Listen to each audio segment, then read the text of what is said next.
안녕하세요. 기도학교 오신 여러분을 진심으로 환영합니다.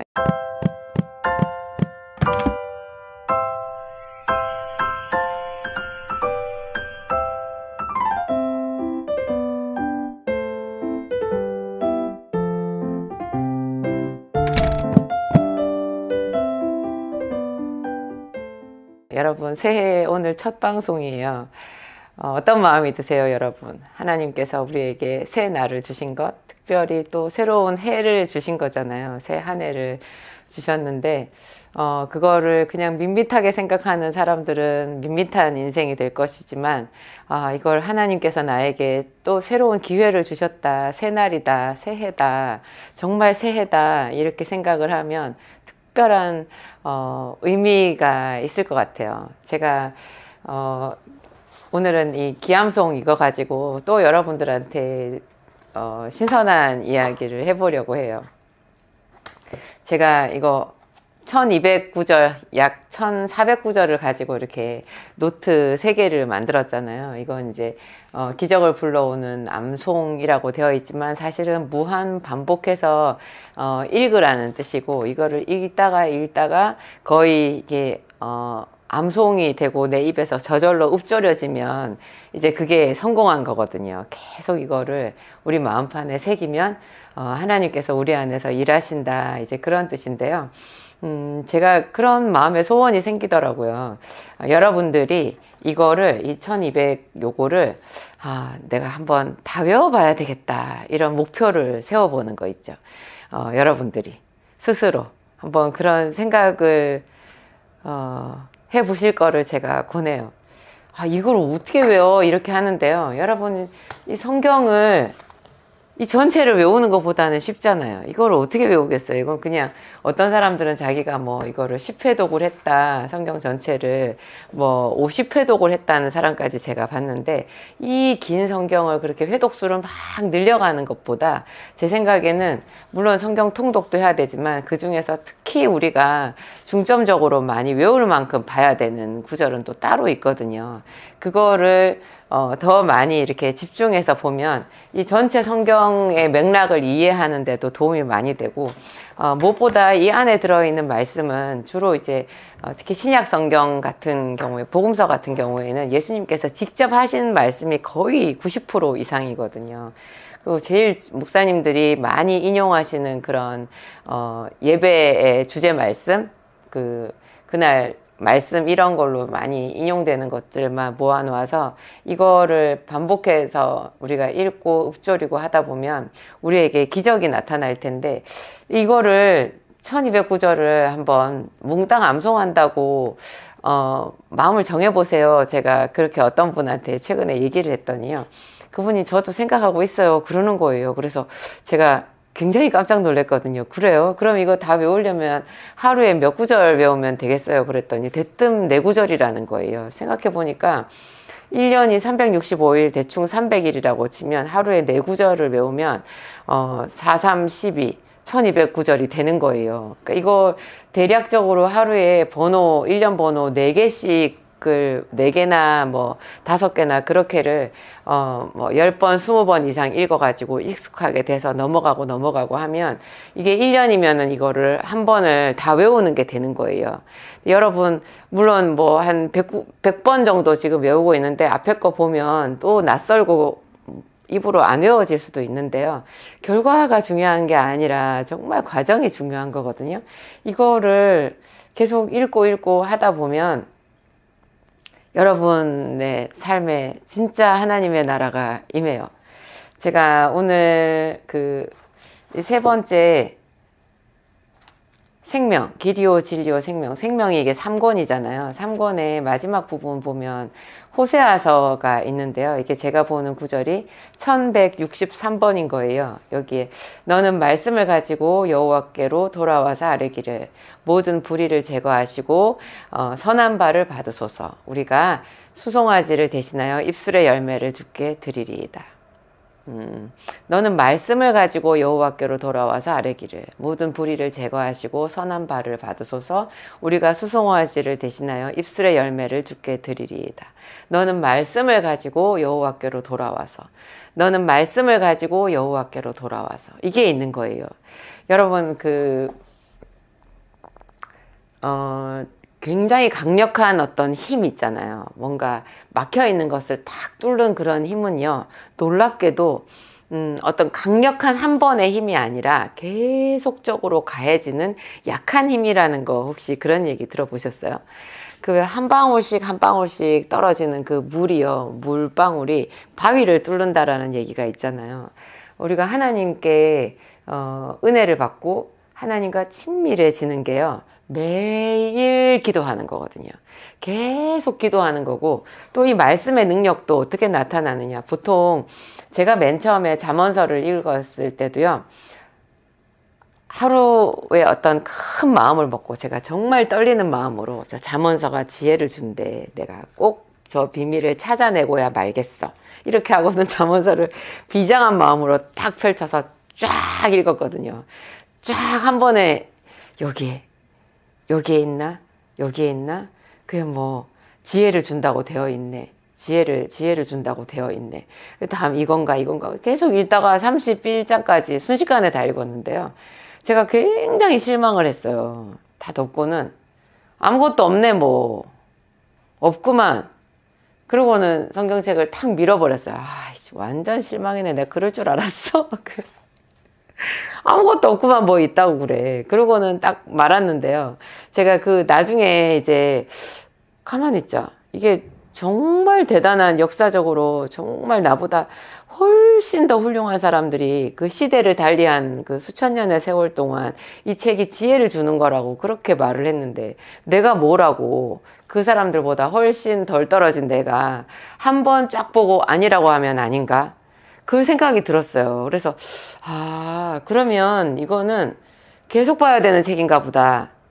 그러네, 계속 봐야 되는 거네, 그 생각이 들었거든요. 근데 그게 잠언서에만 해당이 되는 게 아니라 모든 성경에 그게 다 적용이 되는 거고요.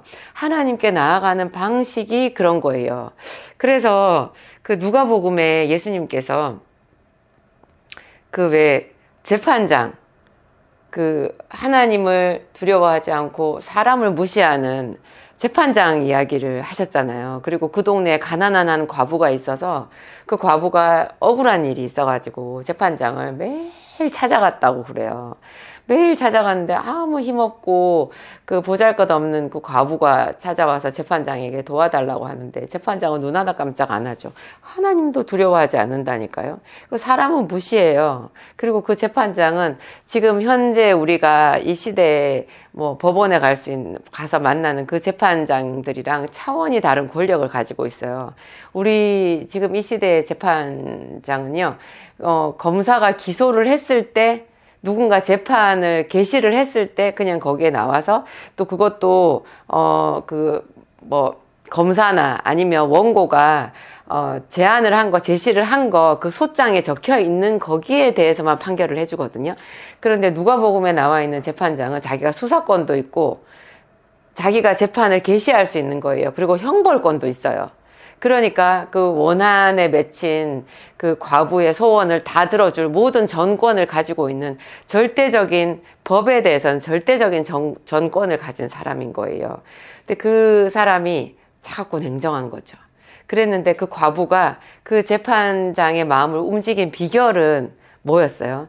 예수님께서 말씀하신 그 비결은요, 반복이었어요. 반복. 그 여자가 계속 찾아가는 거예요. 한 번 찾아갈 때 재판장은 꿈쩍도 하지 않았고, 두 번 찾아가도 세 번 찾아가도 그 여자가 찾아가는 것은 그 재판장에게 어떤 힘도 없는 너무나 나약한 그 방문이었고 움직임이었거든요.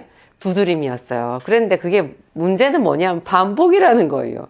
무한 반복이라는 거예요. 여러분, 물방울 하나가 무슨 힘이 있어요? 근데 그게 계속 떨어지는 거예요. 떨어지고 또 떨어지고. 우리가 하늘 문을 여는 비결이요, 계속 기도하는 거고요, 말씀을 계속 읊조리는 거고요.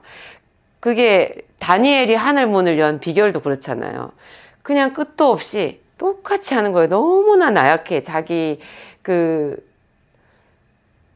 다리오 왕 때 모든 자기의 대적들이 다 다니엘을 겨냥해 가지고 그 사람을 끌어내리기 위해서 호시탐탐 노리다가 아무리 봐도 뭐 틈새가 없으니까 다니엘이 섬기는 그 하나님, 그의 신앙에 대해서 이제 틈을 찾아보자 그랬잖아요. 그거를 다니엘이 몰랐겠냐고요. 다 알면 자기도 용의주도하게 거기에 대해서 기민하게 대처를 해야 될 텐데, 이 사람은 귀가 먹은 사람인지 생각이 바본지 뭐 그냥 자기 목을 내놓은 거예요. 그래가지고 늘 하던 대로 그 웃방에 올라가서 하루에 3번씩, 그것도 예루살렘을 향하여 난 창을 열고 그렇게 했잖아요. 늘 하던 대로. 그 말은 무슨 말이에요? 무한 반복인 거예요.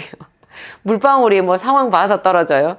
지가 그냥 떨어지게 돼서 계속 떨어지는 거죠. 그런 식으로 끝도 없이 반복하는 그것이 하나님을 감동시키고 주변 모든 사람들에게 하나님의 영광을 나타내는 그리스도인의 힘이라는 거예요. 똑같이 하나님께서 정해주신 그 말씀대로 묵묵하게 뚜벅뚜벅 내가 선택한 그 일이 하나님 안에서 옳은 일이라면 주일 성수, 또 한결같이 기쁨으로 예배하는 것, 또 교회를 섬기는 것, 내 직장 가가지고 성실하게 일하면서 늘, 그렇지만 또 어떤 부분에 있어서는 이 사람들은 항상 새로운 거를 추구해요. 기독교 정신은 프론티어 정신이잖아요. 개척자 정신이거든요. 그걸 또 잊어버리면 안 돼요. 우리가 무한 반복한다고 해서 한 자리에 머무는 삶은 아니에요. 그러니까 다니엘이 왕조가 바뀔 때마다 거기에 맞춰서 항상 자기의 직분을 새로운 마음으로 더 완수했을 거고요. 새로운 지식이나 기술이나 그런 거를 찾아내가지고 왕의 업무를 진행하는 데 있어서 한치의 오차도 없게끔 그렇게 최선을 다하는 사람이었는데요. 그가 하나님을 사모하는 것이나 기도하는 그 부분에 있어서 자리를 지키는 것은 무한 반복이었다라는 거예요. 여러분이 말씀을 암송하는 것도요, 그냥 후루룩 토끼처럼 머리가 빠른 사람들이 있잖아요. 토끼와 거북이에서 얼마나 토끼가 빠르고 민첩해요. 그래서 한 번에 쫙 가서 그냥 끝장낼 수 있었잖아요. 근데 그런 사람들은 중간에 꼭 가다가 모든 게 재미없어져서 안 해버려요. 근데 거북이는 계속 가잖아요. 그게 승리의 비결이거든요. 이 말씀을, 너는 말씀을 가지고 여호와께로 돌아와서, 이게 한 번 돌아오는 게 아니라 매일 돌아오는 거예요. 계속 하는 거예요. 여러분이 기암송이 책이요, 제가 최근에 본 어떤 분은 이 기암송 책이 벌써 이게 책 주변 여기가 이렇게 일어났더라고요. 많이 넘기고 보고 해가지고요. 여러분 책 많이 보면 어떻게 돼요? 이 책이 때가 타고 이 책갈피가요, 여기가 이렇게 낡아져서 이렇게 일어나거든요. 말려 있어요. 그렇게 될 정도로 이거를 봐야 되는 거예요. 마르고 닳도록 이걸 보는 것, 그게 무한 반복이고, 그 무한 반복이 예수님께서 말씀하신 인자가 세상에 올 때 믿음을 보겠느냐. 인자가 세상에 올 때 믿음을 보겠느냐. 하나님은 그렇게 계속 우리가 그 문을 두드리기를 원하시고, 찾기를 원하시고, 구하라, 찾으라, 두드리라, 이 모든 것은요, 무한 반복을 얘기를 하거든요. 계속 구하는 거예요. 계속 감사하는 거예요. 계속 그 예배의 자리에 있는 거예요. 너무나 많은 사람들이 하다가 안 해요. 좋은 것은 하다가 안 해요. 남들이 하는 것 중에서 좋은 거는 따라 해야 될 텐데, 그 나쁜 거를 이렇게 잘 따라 하시더라고요. 저도 그래요, 사실은. 저 사람은 뭐 저렇게 해도 잘 사네, 뭐. 나는 이렇게 해도 잘 못 사는데 저 사람은 저렇게 해도 잘 사네. 그러면 그 나쁜 거 내가 따라하면 되겠어요? 그래서 제가 제 남편 목사님한테 배운 게 이런 정말 엄중할 정도로 한결같은 그 성실성이고 계속하는 거고 그렇거든요. 제 남편 목사님이 기도의 자리를 지키는 거 보면 정말 어떤 황소보다도 우직한 데가 있어요. 그리고 정말 우직하고 묵직하고 한결같거든요. 그 충성됨은 배워야 되는 건 것 같아요. 그래서 여러분, 제가 그 이벤트를 생각을 했잖아요. 여러분들이 혼자서 이거를 계속 반복하는 것이 어렵잖아요. 그래서 제가 여러분들을 도와주는 방편으로 이거를 계속 읽고 암송하면서 여러분들에게 이렇게 체험되는 하나님의 은혜를 글로 써서 저한테 보내달라고 제가 말씀드렸어요. 앞번 영상에서. 그게 이제 기도학교 기암송 이벤트인데요. 그게 여러분들에게 어떤 영적 부흥을 제가 일으키는 지렛대 역할을 하고 싶은 거죠. 그래서 저희 약국의 제 진약사몰에 제가 제일 좋아하는, 사람들한테 주기 좋아하는 상품이 하나 있는데, 그게, 올리브유거든요. 그 올리브유가 성경에 나오는 감람유잖아요. 그 제가 성지순례 가서 그 올리브유를 처음 알게 됐고, 그 중에서도 엑스트라 버진이라고 해서 정말 귀한 올리브유. 처음 짠 기름이거든요. 버진은 처녀라는 뜻이에요. 엑스트라 버진은 처음 짠 기름 중에서 좀 질이 좋은 기름, 그거를 말을 하는데, 그 엑스트라 버진 중에서도 제가 최상급 제품을 찾아서 일회용 이렇게 포로 되어 있는 포장도 있는데, 또 병에 250ml 병에 들어있는 게 있어요. 이 병에 들어있는 거를 하나님의 기름 부으심이라는 뜻에서 저에게 그 A4 용지 10포인트 글자 크기로 해서 한 장 반 이상의 길이로 보내주신 분들 중에서 제가 선별해가지고, 웬만하면 다 드릴 거예요. 선별해서 여러분들에게 선물로 드리고 싶어요. 이 기한은 1월 30날까지고요. 여러분들 제가 카톡 번호를 하나 올려놓을 테니까 우편으로 보내시기 못하신 분들은 카톡으로 보내주셔도 되고, 그 다음에 제가 또 이메일 주소도 지금 자막으로 올려드리니까 이메일로 보내주셔도 돼요. 여러분들이 이것을 암송하면서 체험하신 것, 하나님의 은혜가 분명히 있을 거거든요. 최소한 한 달 이상은 이걸 암송에 도전을 해보셔야 되지 않겠어요? 여러분 가족들과의 일화도 좋고, 여러분 삶에 생긴 어떤 변화, 이 말씀을 외우다가 어떤 한 구절 말씀이 여러분에게 레마로 다가온 그거를 쓰셔도 돼요. 여러분의 각오 이런 것도 넣어서 그 한 페이지 반 이상, 뭐 조금 더 길어도 괜찮아요. 최소한 한 페이지 반 정도를 작성을 하셔서 저한테 보내주시면 제가 진정주 올리브유 그거를 하나씩 선물로 드리니까, 여러분 받으실 주소도 같이 기재를 해서 보내주시고요. 전화번호랑 여러분 이름이랑. 그렇습니다. 이게 제가 거기 온 사연들 중에서 정말 많은 분들하고 나눠서 은혜가 될 만한 그런 거 있잖아요. 그건 선별해서 또 기도학교 시간에 간증으로 여러분 더 많은 사람들과 나눠 보도록 하겠습니다. 그러면 얼마나 하나님이 기뻐하실까요? 당신의 말씀을 늘 읊조리고 그 말씀을 가지고, 너희는 말씀을 가지고 여호와께로 돌아오라고 하셨잖아요. 꾸준히 하나님의 이름을 부르는 것, 그 말씀을 되뇌이는 것, 이게 우리 삶의 영적인 부흥, 하나님이 우리에게 찾아오시는 게 영적 부흥이잖아요. 하나님의 영과 우리 사이에 스파크가 일어나는 것, 그 일이 정말 은혜롭게 진행이 될 거라는 생각이 들어요. 하나님께서 저에게 행하신 일들, 그쵸? 정말 제가 기도학교 시간에 많이 나누고 있지만 여러분의 이야기도 들어보고 싶습니다. 제가 귀를 기울이니까 다 한번 참여해 주시기 바랍니다. 얼마든지 제가 올리브유 여러분들에게 드릴 수 있어요. 드릴 수 있어요. 아낌없이 여러분들에게 드릴 수 있어요. 기도하고 마치겠습니다. 하나님 감사합니다. 나의 하나님이시오, 우리들의 하나님이시오, 영원한 진리의 하나님, 진실하신 우리 주 예수 그리스도의 이름을 찬양합니다. 우리를 살펴봐 주시옵소서. 우리의 삶에 오시옵소서. 하나님의 말씀이 없이 텅 빈 채로 곤고한 인생의 짐을 지고 살아가다가 우리 주 예수 그리스도의 이름을 부르게 되었습니다. 어떻게 이름을 불러야 할지 알지 못하는 우리들에게 기암송 말씀을 주셔서 감사합니다. 호세아 선지자의 말대로 우리가 여호와의 말씀, 예수 그리스도의 말씀을 가지고 하나님께로 돌아갑니다. 하나님, 우리와 함께 하소서. 우리와 함께 하소서. 우리의 삶을 고쳐 주시옵소서. 주께서 그 백성을 고치시는 날에는 하나님, 달빛은 햇빛 같고 햇빛은 7배가 되어서 7날의 빛과 같으리라 하셨습니다. 캄캄한 우리들의 인생에 주님 햇빛 7날의 빛을 우리에게 주시옵소서. 그래서 모든 사람들이 분명히 가야 될 길을 분별할 수 있게 하시고 더 이상 시험으로 넘어지지 아니하며 하나님, 이 세상에 빛이 되며 축복의 통로가 되기를 간절히 소원합니다. 오직 하나님께서 영광 받아 주시옵소서. 예수님의 이름으로 기도합니다. 아멘.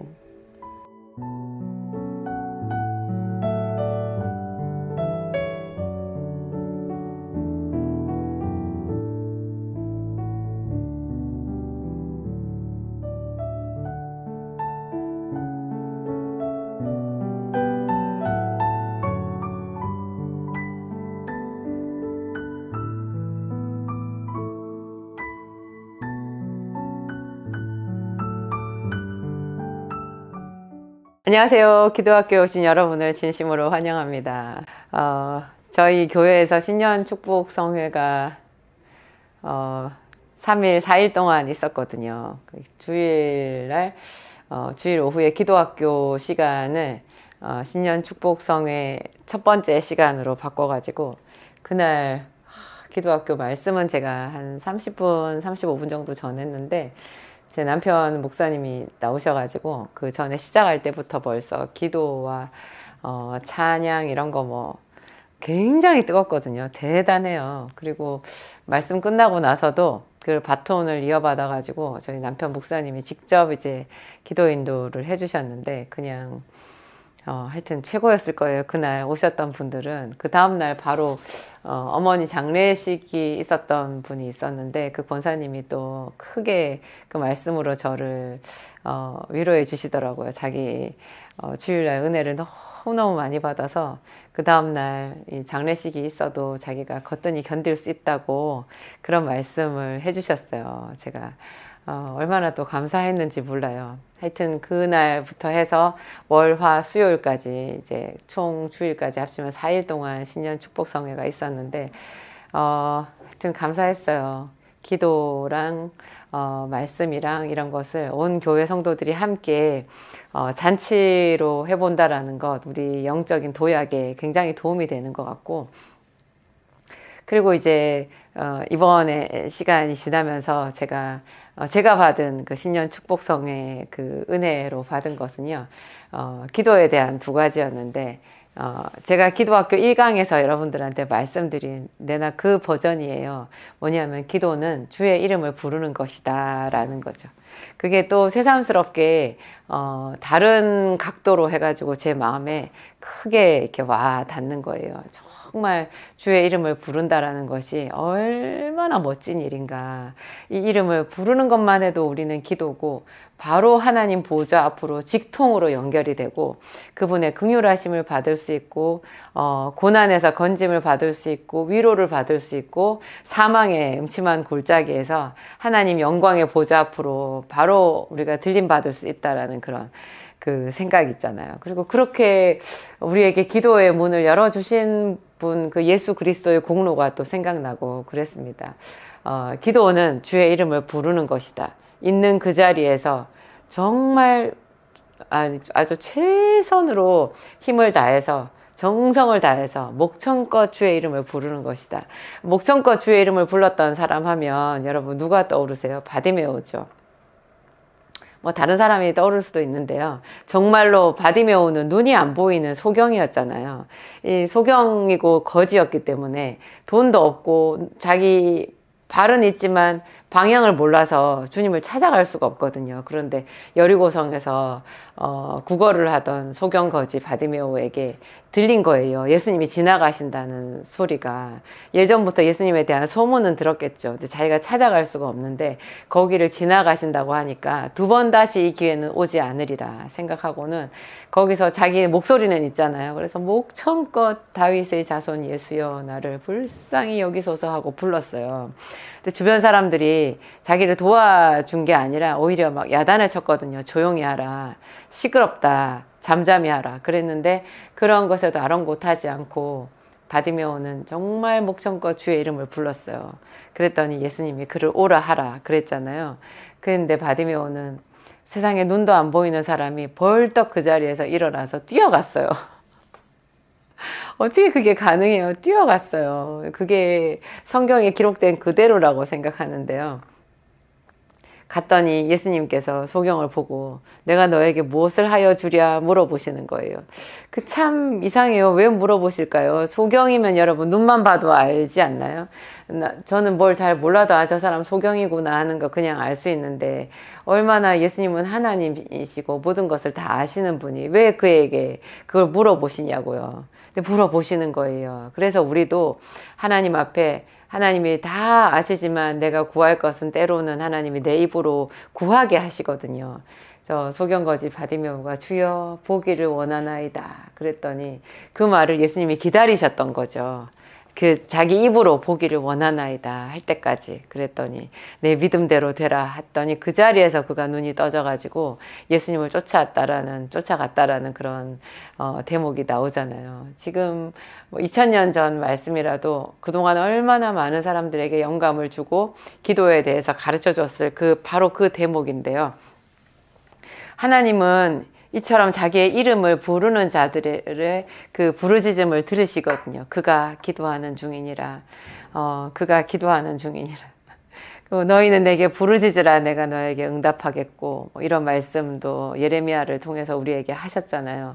그리고 창세기에도 제가 보니까 창세기 아담과 하와가 범죄하고 에덴 동산에서 쫓겨난 이래로 또 그들 사이에서 자식이 가인과 아벨이 태어났는데 많은 세월이 지났잖아요. 가인도 크고 장성한 자가 되고 자기 직업이 있고 아벨도 양치는 자가 되었는데 그 가인이 나중에 자기 제사는 하나님이 안 받아주셨는데 아벨의 제사를 받아주신 것에 대해서 분노해가지고 하나님께서 이렇게 가인을 이렇게 책망하시고 그랬는데도 불구하고 자기 마음속에 분노를 주체를 못해가지고 세상에 들에서 자기 동생 아벨을 쳐 죽이잖아요.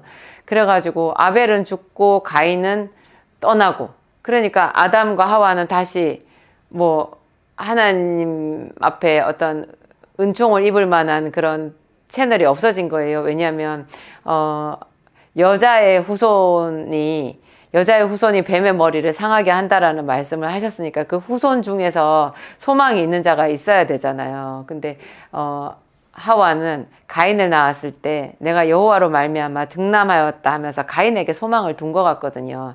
그랬는데 가인이 오히려 살인자가 돼서 떠났고 동생 아벨도 죽었고 그래서 크게 낙심했을 텐데 하나님께서 아담과 하와에게 또 자녀를 주시는데 그 자녀의 이름이 셋이거든요. 우리나라 말로 셋, 꼭 세 번째 아들 셋인 것 같은데 그게 아니라 그냥 본래 이름이 셋이에요. 셋이라는 아들을 줬는데 그 아들이 또 장성해서 그 아들이 또 아이를 낳은 거예요. 그러면 아담과 하와 입장에서는 뭐 호호 할머니 할아버지가 된 거잖아요. 물론 아담은 900세까지도 살았지만 나이를 많이 먹은 거죠. 시간이 많이 지났는데 그때 사람들이 셋이라는 이 아담의 아들 셋이라는 이 사람이 에노스라는 아들을 낳았을 때 그때 성경에 나와 있어요. 그때 사람들이 비로소 여호와의 이름을 불렀더라. 여호와의 이름을 부르기가 그렇게 쉽지 않았던 거예요. 아담도 하와도 하나님께서 자기들을 구원해 주실 것을 기다렸음에도 불구하고 희한하게 하나님의 이름을 부르지 않은 거죠. 그러면 그 앞에 가인이 그렇게 제사를 드렸는데 가인의 제사는 하나님이 안 받으셨잖아요. 그 안 받으신 이유를 우리가 그냥 알 수 있어요. 그게 제사를 지내는 것은 하나님께 예배하는 거고 하나님의 이름을 부르는 거거든요. 제단을 쌓으면서 하나님의 이름을 부르잖아요. 그런데 가인은 하나님의 이름을 안 불렀던 거예요. 그리고 하나님의 이름을 부르면서 제단을 쌓았던 아벨은 가인이 쳐 죽여버렸고 아담과 하와도 하나님께 제사 지내는 방법을 배워서 그래서 자기 자식들 가인과 아벨한테도 제사 지내는 법을 아담과 하와가 가르쳐 줬을 텐데 이 아담과 하와도 제단만 쌓았지 거기서 진심으로 주의 이름을 부르지는 않았던 것 같아요. 그러니까 나중에 셋이라는 이 아담의 아들이 자기 아들 에노스를 낳았을 때 그때 사람들이 비로소 여호와의 이름을 불렀더라. 비로소 나오잖아요. 비로소 여호와의 이름을 불렀더라. 우리가 하나님께 예배를 드리지만요. 그 예배가 하나님의 이름을 부르는 예배가 돼야 되는데 그런 기도와 그런 찬양이 돼야 되는데 그 하나님의 이름을 부른다라는 뜻이 뭐겠어요? 에노스라는 이름의 뜻을 생각하면 알 수 있대요. 에노스라는 이름의 뜻이 죽을 수밖에 없는 사람이라는 뜻이래요. 여러분, 하나님 없이는 내가 살 수 없다라는 생각을 한 그 사람이 정말로 간절하게 주의 이름을 부른다는 거예요. 그런 부르는 소리에 하나님은 귀를 기울이신다는 거죠.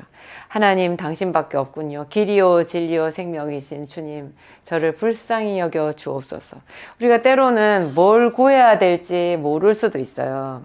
저도 어떻게 어떤 문제마다 이 문제를 하나님 앞에 올려드려야 되는데 이거 어떻게 기도해야 될지 알 수 없을 때가 있거든요. 그럴 때에도 그냥 주의 이름을 부르는 거예요. 그때 제가 생각하는 구절이 너의 길을 여호와께 맡기라. 그리하면 그가 이루시고 내 의를 빛같이 내 공의를 정오의 빛같이 하시리라. 너의 길을, 너는 범사의 그를 인정하라. 너는 범사의 그를 인정하라. 그런 거 있잖아요. 그리하면 내 길을 지도하시리라. 하나님을 인정하는 거잖아요. 그냥 이 복잡한 문제, 나는 해결법도 몰라요. 어떻게 해야 될지도 모르겠어요. 무조건 주님 이곳에 오셔서 해결해 주세요. 주님 이곳으로 모셔드립니다라는 것이 주의 이름을 부르는 건 거예요. 그래서 때로는 어떻게 해야 되는지도 모르고 그냥 계속 주의 이름을 불렀다. 주의 이름을 불렀다. 우리 월요일 저녁에 저희 교회 와서 설교해 주셨던 윤민영 목사님이 당신께서 교회를 세우게 된 배경 간증을 하시면서 그 얘기를 하셨거든요. 정말 아무것도 없었다는 거예요. 30대 초반에 미국으로 목사 청빙받아서 갈 줄 알고 미국으로 가는 그 비행기 티켓이랑 그런 거 없는 살림에 거기다가 돈을 자기 전세금도 빼서 다 썼다는 거죠. 그리고 심지어 겨울에 입을 옷도 미국으로 다 보냈는데 세상에 비행기 타려고 했을 때 연락이 왔다는 거예요. 비자가 취소됐다고. 그 미국에 있는 자기를 청빙하기로 했던 그 교회 사람들이 무슨 큰 거기 교회에서 어떤 그 반대 기류가 생겨가지고 그걸 다 취소했다라는 거예요. 그래서 이 목사님이 중간에 붕 떠버렸어요. 이제 있을 집도 없고 겨울에 입을 옷도 없고 처자식은 있는데 심우하던 교회도 미국 간다고 사임했고 어떻게 하겠어요. 그래서 너무나 처참하고 마음이 참담해가지고 기도원에 가서 그냥 밤새 기도했대요. 기도했는데 어떻게 기도해야 될지도 몰라서 주의 이름만 불렀다라는 거예요. 너무나 화가 나서 나무를 막 발로 걷어차면서 기도했대요. 주야, 주야, 밤새 그렇게만 했다는 거예요. 때마침 비도 오고, 밤에 비도 오고, 그래서 어디에 뭐 끓혀가지고 막 손에 피가 나고, 처음에 물인 줄 알았는데, 빗물인 줄 알았는데, 나중에 보니까 피더래요. 진짜. 여러분 그 상황이 그려지지 않으세요? 근데 그렇게 주여, 주여 이름을 불렀는데, 거의 새벽녘쯤 되었을 때, 하나님께서 네가 교회를 세워라 그러셨다는 거예요. 저는 그 목사님 간증을 듣는데 그렇게 마음이 감격이 될 수가 없었어요. 그냥 우리 아버지시잖아요, 하나님이. 그리고 그걸 새벽까지 기다리셨다라는 것도 저는 왜 하나님은 새벽까지 그거를 기다렸다가 말씀하시냐고 이렇게 생각이 들지 않았어요. 밤새 그 목사님이 기도하게끔 하신 그 자체가 저는 사랑이라는 생각이 들었어요. 그게 훈련이고, 그렇죠. 그러면서 우리가 소중한 하나님의 한 말씀을 듣게 되잖아요. 주여 한 말씀만 하옵소서 내 영혼이 곧 낫겠나이다. 내가 있던 자리에 그대로 있게 된다고 하더라도 하나님의 말씀을 듣고 있는 거랑 그냥 막연하게 죽지 못해 살아서 그곳에 있는 거랑 의미가 완전히 다르거든요. 마치 야곱이 자기 외삼촌 라반의 집으로 가는데 베델이라는 곳에서 돌을 베게 하고 잤잖아요. 근데 거기 밤에 이제 하나님께서 꿈에 나타나셔가지고 야곱을 만나주시고 복을 주시겠다고 약속하셨는데 그때 이제 아침에 눈을 떴을 때 야곱이 사실 꿈이었으니까 어떻게 보면 눈에 보이는 어떤 것은 없는 거예요. 하나님이 약속해 주셨어도 자기가 가야 되는 길은 어제 생각했을 때 자기가 가야 되는 길이랑 밤새 자고 아침에 일어났을 때 자기가 가야 되는 길이 같은 길이잖아요. 외삼촌 라반의 집으로 가는 처음 가는 그 길인데요. 이게 의미가 완전히 달라진 거예요. 그래서 성경에서도 베델에서 그냥 단숨에 바다나람까지 딱 가서 외삼촌의 딸 라헬을 만나는 장면으로 그냥 연결되거든요. 하나님을 만나면 우리가 똑같은 길을 가도요. 그 길이 더 이상 같은 길이 아니에요. 너무나 감격적이고 그것은 하나님이 함께 해주시는 사명의 길이고 기쁨의 길이 되는 거죠. 그래서 하나님 한 말씀만 하옵소서 그렇게 할 때 우리가 어떻게 한다고요? 주여 이름만 부르면 되는 거예요. 내가 길을 알 때는 하나님 이렇게 하게 해주세요 하고 구할 수도 있지만 그 길조차 모를 때 기도는 더 절박하고 그럴 때 하나님과의 만남은 더 극적이에요. 그 영원히 잊을 수 없는, 평생 잊을 수 없는 그런 하나님과의 스파크가, 만남의 스파크가 일어나게 되는데요. 그게 일생에 한 번만 있다라는 것 여러분 아닌 것 같아요. 여러 번 있어야 돼요. 갈 때마다. 여러 번. 저도 여러 번 있었는데 그런 여러 번의 극적인 하나님과의 만남이 우리의 영혼을 크게 변화시키고 우리의 용량을 키워주고 믿음을 키워주고 축복의 통로가 되게 한다는 생각이 들었어요. 그리고 저희 남편 목사님은 그 말씀 하셨거든요. 수요일 날 마지막 날 신년 축복성회 제 남편 목사님께서 참 은혜로운 말씀, 참 은혜로웠어요. 그날 은혜롭게 얘기해 주셨는데 그날 말씀은 기도의 분량을 채우는 거였어요. 사람들이 목사님 안수받고 또 어디 대단하게 예언하시는 분 만나서 그분한테 몇 번 기도받고 막 그러면 되게 좋아하시거든요. 근데 절대 인생은 그런 걸로 풀리지 않아요. 때로는 예언이나 목사님 안수기도도 받으면 좋지요. 우리한테 유익이 되는데요. 그게 해법은 아니라는 거예요. 그렇다고 하더라도 내가 해야 되는 내 기도의 분량은 내가 채워야 되는 거예요. 하나님은 모든 사람들을 그렇게 훈련하시는 것 같아요. 심지어 자기 부모님이 할머니가 뭐 기도하는 분이시다고 하더라도 그러면은 아브라함을 할아버지로 둔 야곱은 기도를 안 했나요? 야곱의 기도가 제일 극적이었잖아요. 야복강가 기도. 그러면은 그런 이스라엘이라는 이름을 받은 야곱의 아들 요셉은 뭐 순탄했나요? 요셉은 애굽으로 팔려가가지고 보디발의 집에서 종살이를 했고 감옥살이도 한 사람이잖아요. 의인에게는 고난이 많으나 여호와께서 그 모든 고난에서 건지시는도다. 다 각자 자기가 해야 되는 자기 기도의 분량은 기쁘게 채워야 되는 것 같아요. 그래야지 여러분 그게 또 살아가는 맛 아니겠어요? 하나님을 만나는 맛. 내 할아버지가 기도한 걸로 내가 그냥 산다. 어떻게 생각해 보면 편안하다고 생각될 수도 있지만 자기 힘으로 뜨겁게 만나는 하나님과의 만남이 없다면 그것도 좀 아닌 것 같아요. 근데 하나님은 그렇게 역사하시지도 않고 하여튼 기도의 분량을 채워야 된다. 그리고 그 기도의 첫 시작 그리고 가장 깊은 기도는 중심으로 주의 이름을 부르는 거다. 주의 이름만 밤새도록 불러도 그 기도가 전혀 초보자의 기도가 아니라 하나님께서 깊이 들으시는 하나님께서 흠양하시는 그런 향기 같은 기도가 된다. 그런 이야기였습니다. 하여튼 여러분 주의 이름을 우리에게 주셨잖아요. 기도하라고.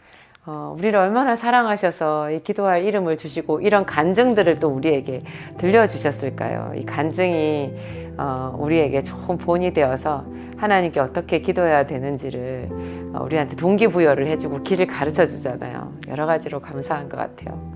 기도하시겠습니다. 하나님, 좋으신 하나님 감사합니다. 주의 이름을 부르는 것이 기도라고 오늘 또다시 말씀해 주셨는데 바디메오가 그렇게 절박하게 다윗의 자손 예수를 부른 것 우리가 기억합니다. 하나님, 우리 아버지, 우리가 무엇을 구해야 될지 알지 못할 그런 때 더욱 간절하게 주의 이름을 부르면 주께서 응답하사 길을 가르쳐 주시고 또 돕는 사람을 보내주시고 닫혀 있는 것 같은 문도 하나님의 권능으로 열리게 됨을 생각합니다. 하나님 또한 기도의 분량을 채우라고 하셨는데 하나님 그 채워가는 과정을 또 우리에게 허락하시고 그 과정 속에서 우리 영혼이 윤택하고 행복해지고 더 큰 분량의 사람으로 성장하게 된다는 비밀, 이 놀라운 비밀을 하나님 앞에 감사함으로 받습니다. 하나님 도와주시옵소서. 연약한 우리들에게 주의 이름을 부를 더 큰 기도 제목들 또 우리 마음속에 기도의 동기부여를 해주시고 성령께서 도와주시고 인쳐 주시옵소서. 우리가 기꺼이 1년이고 2년이고 이 모든 과정을 채워가면서 하나님께서 기뻐하시는 장성한 분량에 이르기까지 우리가 성장할 수 있기를 소원합니다.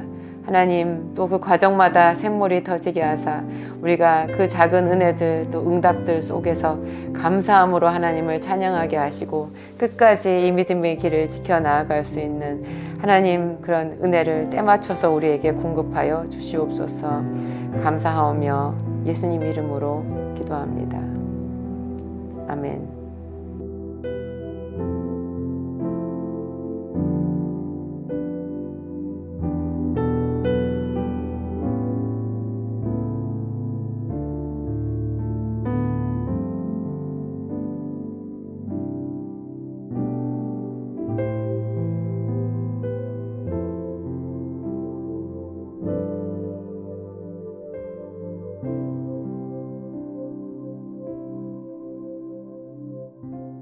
안녕하세요. 오늘 기도학교에 오신 여러분을 진심으로 환영합니다.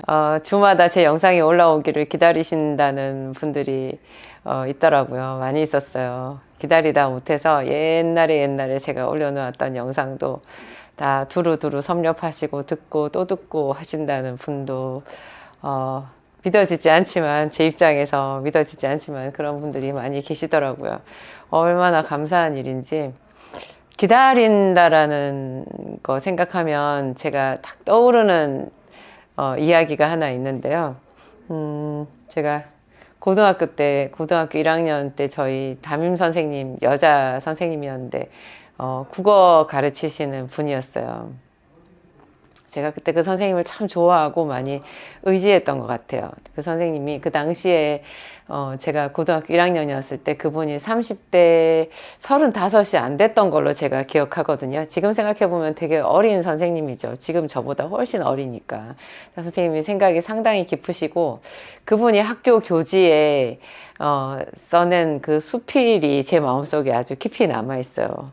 선생님이 쓰신 자기 생활의 이야기를 쓰신 수필이었는데 상당히 선생님의 내면이 깊고 반듯하고 하여튼 아름다운 여인이었어요. 그 선생님이 기다림에 대해서 얘기를 하셨는데요. 자기는 항상 기다린대요, 남편을.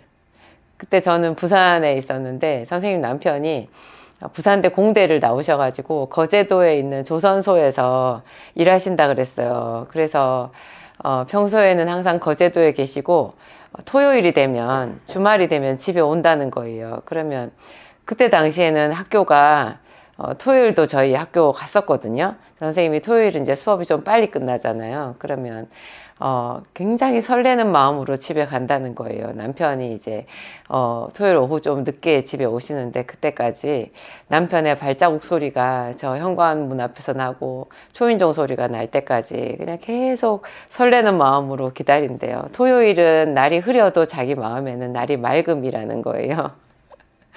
그 기다림은 별다른 기술이 필요 없대요. 그 말씀이 제 마음에 17살 먹었던 제 마음에 굉장히 깊이 와닿았어요. 기다림은 별로 기술이 필요 없대요. 마치 설거지랑 비슷하대요. 빨래는 제가 나중에 보니까 그 세탁소 하시는 분들 빨래하는 거 기술이잖아요. 근데 설거지는 그냥 하면 된다는 거예요. 그분 말로 설거지는 그닥 기술이 필요 없대요. 그것처럼 자기는 기술은 크게 필요 없지만 남편을 기다리는 거 참 잘한다고, 주말마다 하여튼 남편이 오기를 기다린다, 그 이야기를 하셨는데, 제가 성경을 보니까 하나님이 그렇게 기다리는 자를 사랑하시더라고요.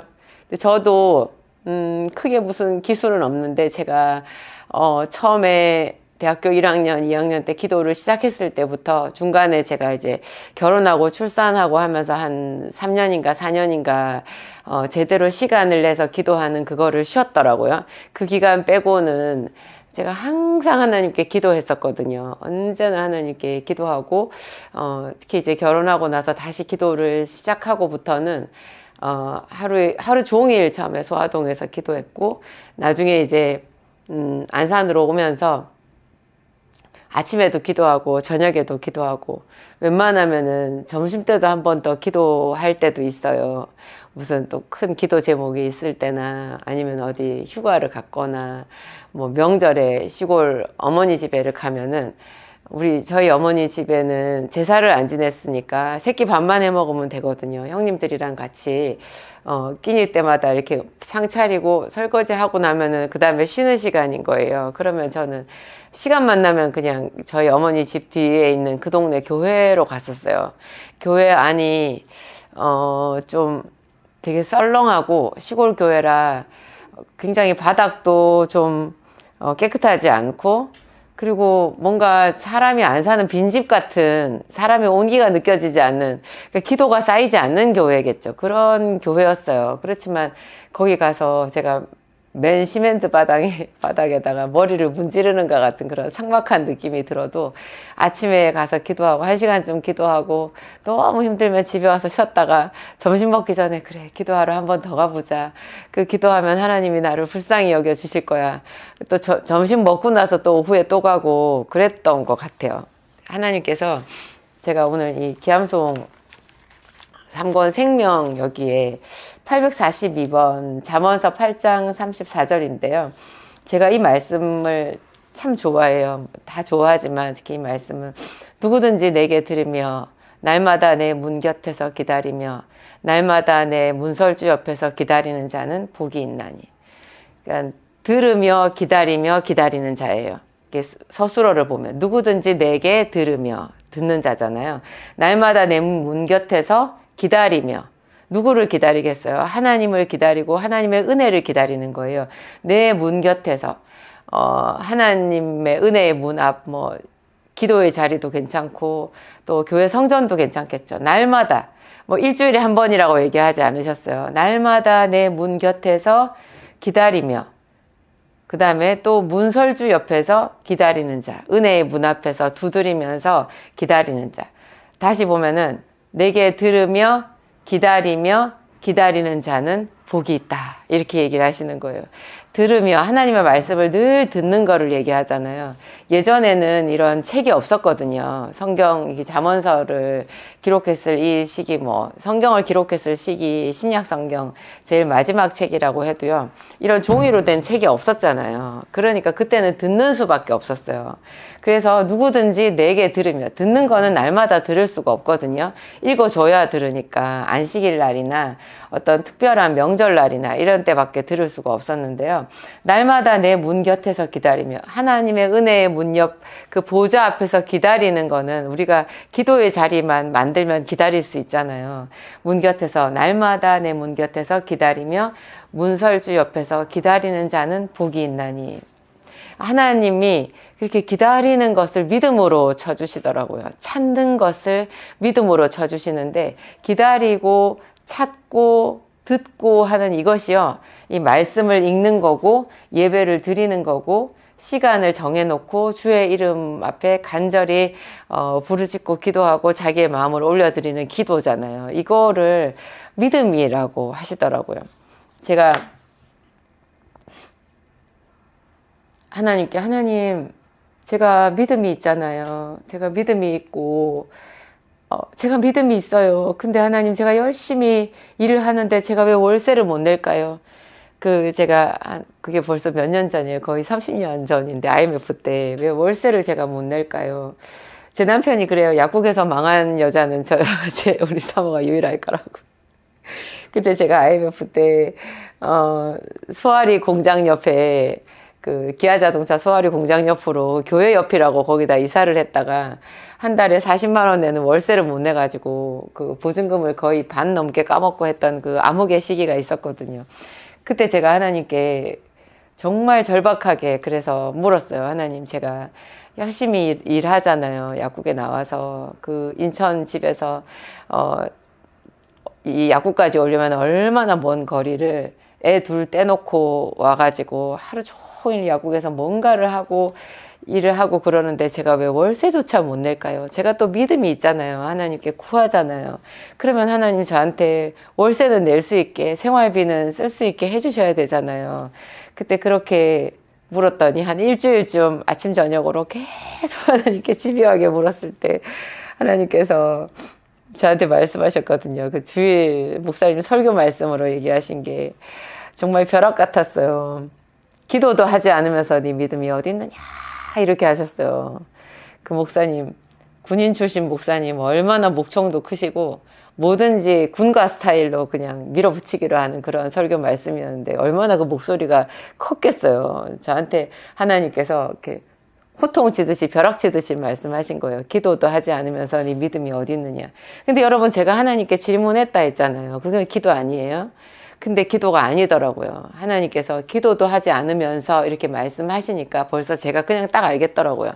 아, 내가 기도를 안 했구나.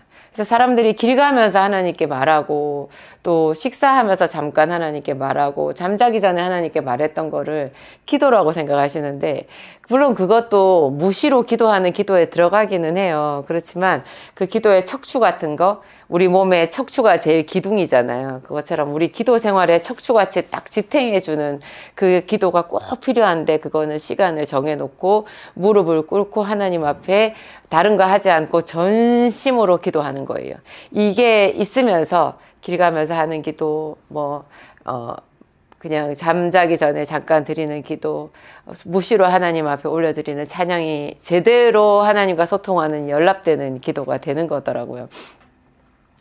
그게 제가 집중해서 하나님 앞에 드린 기도를 멈춘 게 그때 거의 한 4년쯤 된 거였더라고요. 제가 날수를 세보니까. 그래서 제가 그때 얼마나 놀라고 창피하고 모든 사람이 그 성전 안에 있는 예배드리러 온 300명이 넘는 성도들이 다 알고 있는 것 같더라고요. 제가 전도사 사모라고 하면서 기도도 하지 않은 사모라는 거를 다 알고 있는 것 같았어요.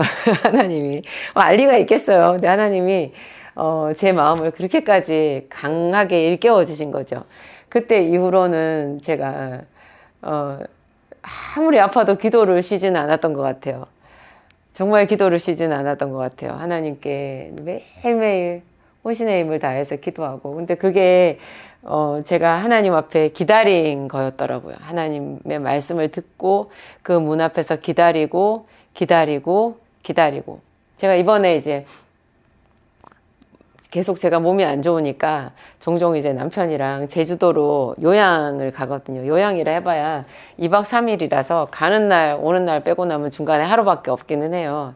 그래도 그것도 너무너무 감사하다 하고서는 제가 며칠 전에 제주도를 갔었는데 그날 이제 가장 좋아야 되는 그 화요일 날이 제가 되게 힘들었어요. 왜냐하면 월요일 날 스트레스 받는 일이 본의 아니게 있어가지고 그 월요일 밤에 여행지에서 제가 잠을 제대로 못 잔 거예요. 예민해가지고. 그래서 그 다른 사람 같았으면 아무것도 아닐 게 저는 그 조금만 스트레스 받으면 가뜩이나 안 좋은 이 위가 멈춰버리니까 그냥 불면증이 아니라 정말 위장이 멈춰서 오는, 그래서 잠을 잘 수 없는 너무나 고통스러운 시간이 있었고, 그러니까 다음날 화요일에도 제가 낮에 기운이 하나도 없는 거예요. 그래서 제가 하나님께 화요일은 아침부터 하나님께 계속 질문했어요. 하나님, 저한테 말씀을 좀 주세요.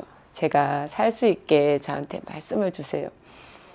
하나님의 말씀은 생명이잖아요. 그것은 하나님의 말씀은 생명이고 하나님의 말씀은 구원이고 기쁨이에요. 하나님, 그 말씀을 저한테 주세요. 그 말씀으로 저한테 소망을 주세요. 하나님, 한 말씀만 해주시면 제가 낫겠어요. 어떻게 살아야 되는 건지 내 마음에 등불을 비춰주시는 빛이 되는 그 말씀을 주세요. 하나님, 말씀만 주시면 제가 살 것 같아요. 제가 어떻게 살아야 되는지, 왜 내가 이렇게 오래오래 아픈지, 나아지고 있는 것 같긴 하는데 왜 이렇게 오래오래 아픈지, 오래오래 이렇게 남편의 손을 부축을 받아야 되는 건지, 하루 종일 힘들어야 되는 건지, 그리고 내가 어떻게 기도하고 살아야 되는 건지 저한테 말씀을 주세요. 그랬거든요. 그걸 제가 아침부터 저녁까지 그냥 계속 하나님께 말했어요. 뭐 잠깐 남편이랑 얘기하다가 밥 먹다가 또 좀 있다가 또 그거를 하나님께 말씀드리고 또 말하고 계속 얘기했거든요. 근데 제가 항상 보면 아침부터 계속 하나님께 그렇게 기도를 하면 무시로 계속 기도를 하잖아요. 그러면 꼭 해질 때쯤이나 해지고 나서쯤이나 그때쯤에 하나님께서 응답을 주셨는데요. 이번에도 딱 그랬어요. 너무 신기했어요. 근데 그 하나님의 말씀도 결국 지금 제가 생각해 보면 기다림이더라고요. 기다림. 뭐냐면 하나님께서 3단계로 저한테 말씀을 주셨는데, 첫 번째가 제가 사법시험 2차 시험 볼 때 제가 그 2차 시험에 떨어졌잖아요. 근데 그 2차 시험을 보는 그 기간 동안 제가 그 서울의 중앙대학교, 제 모교인 중앙대학교에서 4일 동안 시험을 봤는데, 그때 그러니까 제가 나이가 거의 40 정도 됐을 때였고, 남편이 저를 도와준다고 4일 동안 저랑 같이 있어 줬었거든요. 근데 다른 사람 같으면은 밤늦게까지 뭐 날밤 새면서 다음날 시험 칠 거를 공부를 해야 될 시간에, 저는 그거를 뭐 그런 건 상상도 못하고 뭐 너무 머리가 아프고 기운이 없어서 다음날 시험장에 가는 게 문제였어요, 저는. 그래가지고 남편이랑 같이 손잡고 그 서초동 그 시내가를, 서초동에 있는 그 개천가를 걷고 있었거든요. 수양버들이 이렇게, 그때 6월이었는데 수양버들이 이렇게 개천에 잠궈져 있고, 거기에 막 하얀 물오리도 있고, 그 개천가 참 잘 꾸며놨더라고요. 거기를 걸으면서 눈에 보이는 세상은 아름다운데 저는 지옥이었거든요. 시험은 봐야 되고 기운은 너무 없고, 하여튼 그랬어요. 몸이 너무 고통스러우니까. 근데 하나님께서 그때 그 개천가를 생각나게 해주셨어요, 이번에. 그때 너는 그렇게 아팠지만 내가 네 옆에 있었다라는 거예요. 내가 네 옆에 있었다. 그거를 그 시험 기간 끝나고 그 주일 예배 때 하나님께서 저한테 말씀을 주셨었거든요. 내가 너와 함께 있었다. 그래서 저는 사법시험에 합격한 줄 알았어요. 그래서 시험은 떨어진 거예요. 그거랑은 또 별개였는데, 지금 생각해보면 떨어진 게 은혜인 거는 맞아요. 그러니까 제가 여러분들을 지금 만나고 있잖아요.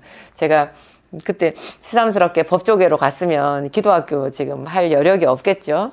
근데 하여튼 하나님께서 함께 하고 있다. 네가 아프다고 생각해서 내가 네 옆에 없는 것이 아니다. 오히려 정말 더 너의 곁에 있다라는 그 말씀을, 그 옛날 서초동 개천가를 떠올리게 하면서 그거를 끌어가지고 와서 저한테 말씀하셨어요.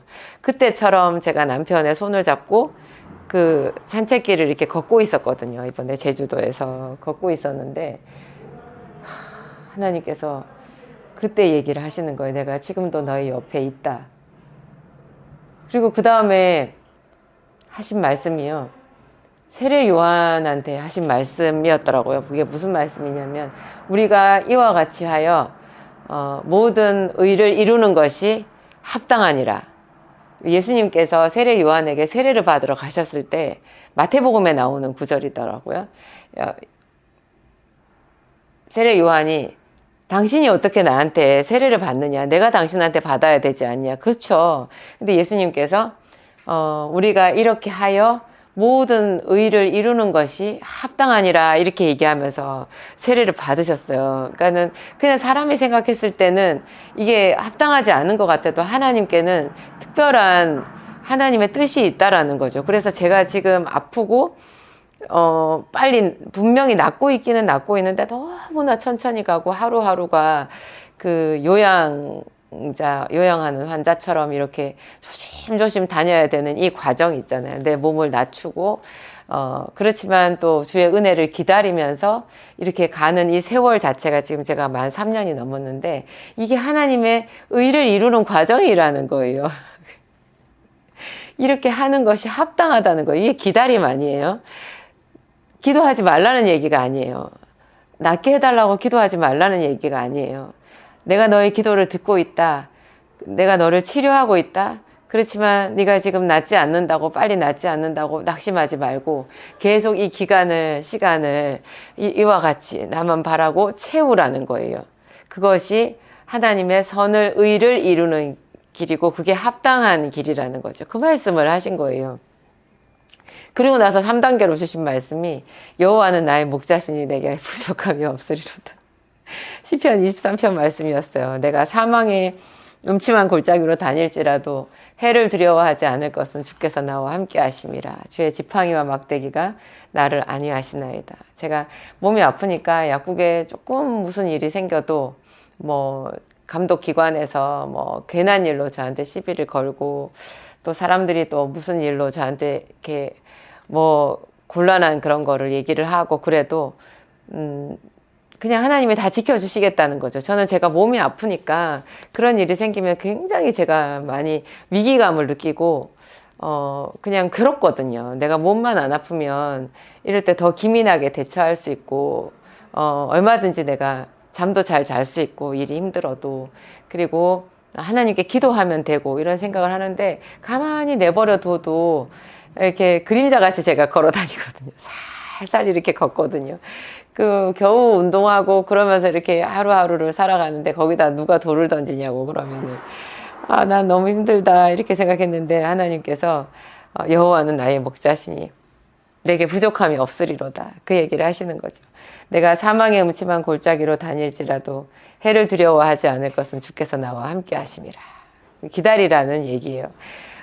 제가 이사야서 30장 18절 말씀도 이 기암송, 생명 기암송 책에 1041번에 지금 기록을 해 놓았는데요. 이것도 기다림에 대한 이야기인데요. 여기는 특이하게 하나님이 우리를 기다리신다는 얘기예요. 내가 하나님을 기다리는 것 같지만 사실은 하나님도 우리를 기다리신다는 거예요. 내 안에 의를 이루기 위해서 은혜의 때가 차기까지 하나님께서도 한 줄의 내 기도도 놓치지 않고 들으시면서 기다리신다는 거예요. 그러나 여호와께서 기다리시나니 이는 너희에게 은혜를 베풀려 하심이요 너희를 그가 일어나시리니 너희를 긍휼히 여기려 하심이라. 대저 여호와는 정의의 하나님이시라. 그를 기다리는 자마다 복이 있도다. 하나님이 기다리는데 우리도 마땅히 기다려야 된다는 거죠. 이 기다림이 서로 맞아 떨어졌을 때 거기서 하나님의 영광을 나타내는 위대한 역사가 있다라는 거죠. 제가 이 기암송 노트를 만들고 읽기만 해도 기적이 온다라는 그런 뜻으로 기적을 부르는 암송, 기암송 1200을 만들었는데요. 이걸 만들어 놓고 제가 더 하나님과 친해지는 느낌이 많이 들어요. 20년, 30년 동안 하나님께서 저한테 주셨던 말씀, 제가 하나님을 기다리면서 입에 늘 읊조리고 다녔던 그 말씀을 요약을 해서 정해가지고 여기다 넣어 놓았는데, 여러분 이거 많이 활용하세요. 제가 이미 암송을 하고 있는 제가 이것을 들춰서 읽어도 그렇게 하나님의 음성이 가까이 들려요. 제가 어떻게 하루 동안 저녁에 3단계로 하나님의 음성을 듣겠냐고요. 그래서 제가 큰 평안을 느끼고 있습니다. 제가 지금 1월 30날까지 이 기암송 간증 이벤트를 하고 있거든요. 지금 꽤 여러 사람들이 저한테 이제 그 양식에 맞춰서 이제 메일로 보내주고 계신데요. 되도록이면 여러분의 어떤 간증 생활상의 그런 것도 뭐 은혜롭겠지만 이 기암송 말씀 속에서 받았던 은혜를 담아서 주시면 좋겠어요. A4 용지 10포인트 크기로 해가지고 한 페이지 반 정도 그 이상 정도 내용이 되게 이 기암송 말씀을 암송하면서 여러분들이 체험한 하나님의 은혜를 그 속에 기록해 주시면 되거든요.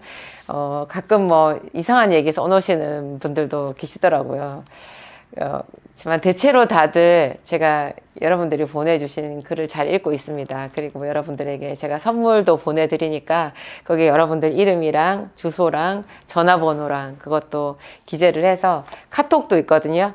문서 쓰시기 힘든 분들은 카톡으로 보내주셔도 되고 또 저희 주소로 편지를 쓰셔서 편지글로 보내주셔도 돼요. 제가 되도록 더 많은 사람들의 간증에 지금 귀를 기울이고 있습니다. 그래서 그 간증으로 더 많은 사람들에게 나누고 이게 기도학교에 계신 여러분 모두에게 공유를 하면서 하나님의 은혜가 더 폭발적으로 이렇게 커져가기를 바라는 그런 마음입니다.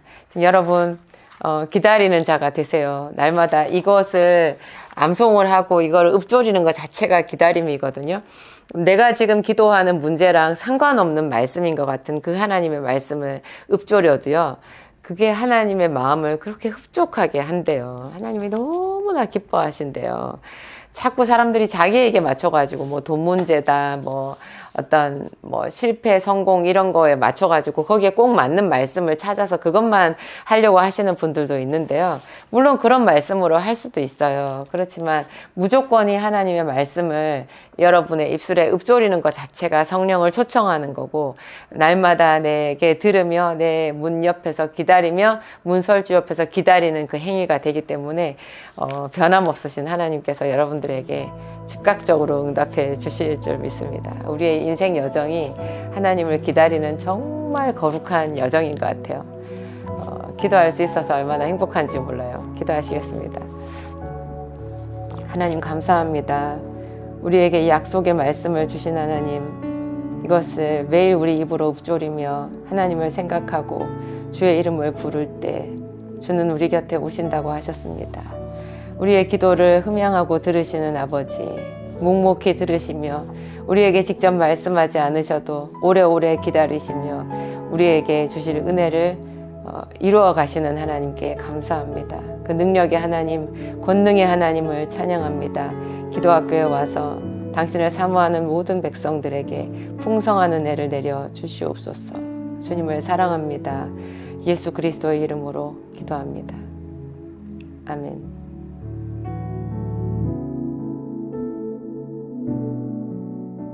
여러분, 저희 순복음 안디옥 교회로 많이 와서 같이 기도해요.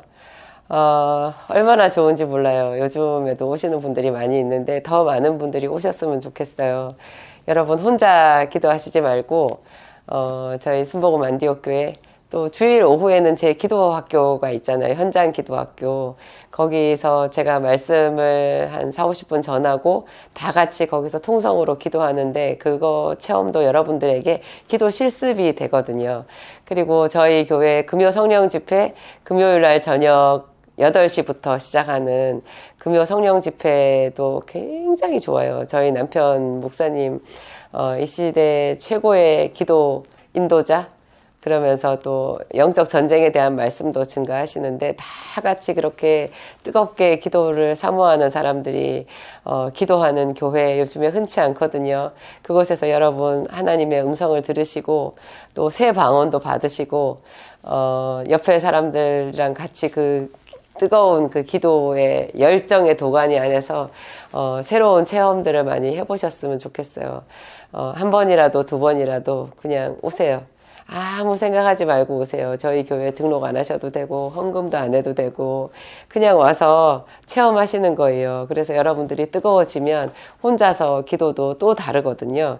하여튼 제가 항상 열린 마음으로 여러분들 기다리고 있고요. 저희 성도들도 여러분들 덕분에 우리 성도들까지도 더 좋아지는 것 같아요. 함께 기도하는 그 기쁨, 놀라운 기쁨, 성령의 생수 다 같이 누렸으면 좋겠습니다.